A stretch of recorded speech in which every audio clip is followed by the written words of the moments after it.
Bangla superstar বলতে বর্তমানে দেব আর জিৎ, এর পরবর্তীকালে যে কে সুপারস্টার হবে বা আদৌ তো কেউ হতে পারবে কিনা সেইটা নিয়ে কিন্তু এখন খুবই বড় প্রশ্ন আসে আমাদের মনে। কেন কি দেব যে সময় নতুন উঠেছিল, জিৎ যে সময় নতুন উঠেছিল, সেই সময় তার সাথে আরো অনেক অনেক স্টারেরা কিন্তু উঠেছিল, তারা এখন জাস্ট হারিয়ে গেছে। উত্তম কুমার, রঞ্জিত মল্লিক কিংবা এখন বর্তমানে দেব, জিৎ, এর পরবর্তীকালে যে কোনো সুপারস্টার পাবে সেই বিষয়ে কিন্তু হালকা হলেও সন্দেহ রয়েছে। কারণ বর্তমান যুগে কিন্তু বাংলা ইন্ডাস্ট্রির ডাউনফল যেই লেভেলে চলছে, সেইখানে কিন্তু দেব আর জিৎই কিন্তু বাংলা ইন্ডাস্ট্রির হাল ধরে রেখেছে। আর আমরা অবশ্যই ভুলতে পারবো না বুম্বাদার কথা, তিনিও কিন্তু বাংলা ইন্ডাস্ট্রির হাল ধরে রেখেছে। যে দেব, জিৎ, প্রসেনজিৎ, এই যে এরাটা এখন চলছে, এইটা তো একসময় শেষ হবে।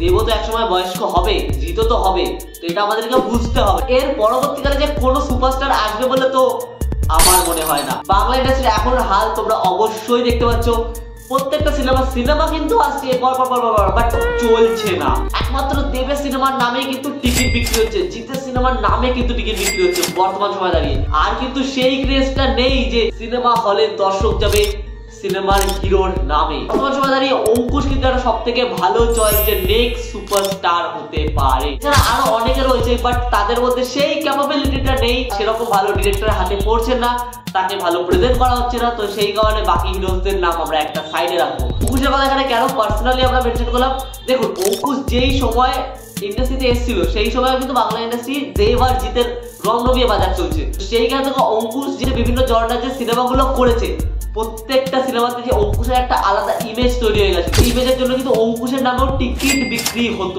বর্তমান সময় দাঁড়িয়ে এখন কিন্তু সেই জিনিসটা আর হয় না। অঙ্কুশের কোথাও গিয়ে একটা ডাউনফল স্টার্ট হয়ে যায়, যার পর থেকে তার আর কামব্যাক করাটা ঠিকঠাক হয়ে উঠছে না। অবশ্যই তিনি নতুন ভাবে মির্জার মাধ্যমে কামব্যাক করার চেষ্টা করেছিলেন, কিন্তু সেইটা তার আর হয়ে ওঠেনি। বাট সেই স্টার্টআপটা সে কিন্তু ধীরে ধীরে হারিয়ে ফেলছে।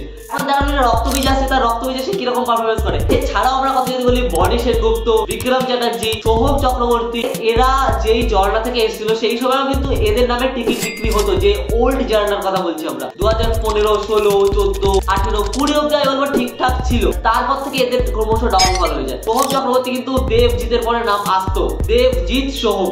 সেই সোহম চক্রবর্তী নিজের বিভিন্ন কারণে ইভেন ভালো ভালো ফিল্ম এখন না করার কারণে তার সেই জিনিসটাকে সে ডাউনফলের দিকে নিয়ে যাচ্ছে। তার কাছ থেকে আমরা একসময় অমানুষ, প্রেম আমার, এইসব বিভিন্ন ভালো ভালো সিনেমা আমরা পেতে থাকি। বলি এটা রিমেক সিনেমা, কিন্তু তার কাজ করার অ্যাবিলিটি, তার অ্যাকশন, তার এক্সপ্রেশন, প্রত্যেকটা দেব, জিতের পরে কিন্তু সোহম একটা বড় সুপারস্টার হতে পারতো। বাট সেটাও তিনি নিজের দোষেই আজকে নিচের দিকে নিয়ে যাচ্ছে, যেটা পরবর্তীকালে মনে হয় না বা সুপারস্টার হিসাবে সোহমকে আমরা দেখতে পাবো, যদি না তিনি কোনো ভালো কাজের মাধ্যমে কামব্যাক করেন। বনি সেনগুপ্ত, লর্ড বনি সেনগুপ্তর কথা আমি আর কি বলবো। তাকে এসবিএফ এর মতো একটা বড় প্রোডাকশন হাউস থেকে লঞ্চ করা হলো। বরবাদ প্রথম সিনেমায় কিন্তু তার হিট হয়েছিল, সেকেন্ড সিনেমা পারুনাম ছাত্র থেকে প্রচন্ড হিট হয়েছিল, বাট তারপরে তিনি যেই টাইপের সিনেমা করতে শুরু করলেন, তারপর থেকে কিন্তু তার ডাউনফল স্টার্ট হয়ে গেল। মানে তিনি কি করে সিলেকশন করছে এই সিনেমা, তিনি একটা এখন মানে বর্তমান সময় দাঁড়িয়ে তিনি বা আরো যে বিক্রম চ্যাটার্জি যাদের কথা বলছিলাম, এরা অঙ্কুশ, এরা কিন্তু পরবর্তীকালে সুপারস্টার হওয়ার একটা ছাপ তৈরি করতে হবে এখন, যাতে তিনি পরবর্তীকালে তারা সুপারস্টার হতে পারে। বাট তারা কি করছে, এখন যারা জাস্ট কাজ পাচ্ছে করে দিচ্ছে। জানি বাংলা ইন্ডাস্ট্রির হাল খারাপ, সব ঠিক আছে, কিন্তু না, দেব আর জিৎ তো যেরকম চেষ্টা করছে ওরকম চেষ্টা বাকি অন্যদের করতে হবে, যেটা অঙ্কুশও কিন্তু করছে। বাকি অন্যান্য ক্যারেক্টার বা বাকি অন্যান্য আর্টিস্টরা কিন্তু তারা কিন্তু করছে না, তারা কিন্তু জাস্ট আমার চলে যাচ্ছে ব্যাস। মানে তার সেই স্টারডামের দরকার নেই, বাংলাকে এগিয়ে নিয়ে যাওয়া তাদের দরকার নেই, তাদের দরকার হচ্ছে আমার একটা কাজ আসছে, আমি কাজ করছি ব্যাস। এই জিনিসটা যদি আমি বলি বাংলা ইন্ডাস্ট্রিতে যদি কন্টিনিউ চলতে থাকে, নেক্সট আর কোন সুপারস্টার বলে জনরাটা থাকবে না দেব, জিৎ এর পর। মাঝখানে আমরা কথা বলি উত্তম কুমার, মহানায়ক উত্তম কুমার, তিনি মহানায়ক হয়েছেন। তো আমার বলবো যে নতুন নতুন যারা জেনারেশন তৈরি হচ্ছে তাদেরকে পুরোনো জেনারেশনদের দেখে শেখাও যে স্টারডাম কাকে বলে। তো আমার মনে হয় না এরা কেউ শিখতে চাইছে, এরা জাস্ট আসছে, সিনেমা করছে, চলে যাচ্ছে। মানে জাস্ট ভাবো, আমার জাস্ট এইটা ভেবে খারাপ লাগছে যে আমাদের প্রজন্মটা যখন বেড়ে যাবে, আমরা এর পরে যখন বলবো যে আমাদের সময় জানিস দেব আর জিৎ ছিল, আমাদের আগে উত্তম কুমার, রঞ্জিত মল্লিক, প্রসেনজিৎ চট্টোপাধ্যায়, ওনারা ছিলেন, এর পরের প্রজন্ম কি বলবে? আমাদের সময় কে ছিল? কেউ ছিল না ভাই। তারা হিরো নামে হিরো ভাই, তাদের সিনেমা চলছে না। অবশ্যই দেব আর জিৎ যে সময় উঠছিল স্টারডামের দিকে, তখন কিন্তু তাদের রিমেক সিনেমায় কিন্তু তাদেরকে টপে নিয়ে গেছে, কিন্তু সেই সময় যে অরাটা তৈরি হয়েছিল আর বর্তমান সময় যে অরা, দুটোর মধ্যে কিন্তু ডিফারেন্স রয়েছে। এখন সবাই জেনে গেছে দেব খাদান ট্রাই করছে, বিভিন্ন নতুন নতুন প্রজেক্ট ট্রাই করছে, জিৎ বলিউডে ডেবিউ করছে, ইনভ্যান আরো লায়ন, আরো অনেক সিনেমা আসছে তার। তো সেগুলো কিন্তু বিভিন্ন জনরা, তারা কিন্তু রিমেক সিনেমা নয়, তো সেই জিনিসটা এখন বুঝতে হবে আমাদের বাংলা ইন্ডাস্ট্রির ডিরেক্টরদেরও। আমাদের বাংলা ইন্ডাস্ট্রিতে অনেক ভালো ভালো অ্যাক্টর রয়েছে, তাদেরকে বাংলা ইন্ডাস্ট্রি ইউজ করে না, যেমন যিশু সেনগুপ্ত, টোটা রায়চৌধুরী, এরকম আরো অসংখ্য নাম রয়েছে। ভিক্টর ব্যানার্জি, যাকে তো বাংলা ইন্ডাস্ট্রি কোনো ভালোভাবে ইউজই করতে পারলো না। এই যে কিছু কিছু নাম রয়েছে, এই থেকে অধিকাংশ অনেক নাম রয়েছে যারা ভালো অ্যাক্টিং করে, কিন্তু তাদেরকে সেই জায়গাটা দিতে পারলো না। আজকে কিন্তু যিশু সেনগুপ্ত কিন্তু সুপারস্টার বাংলা ইন্ডাস্ট্রি।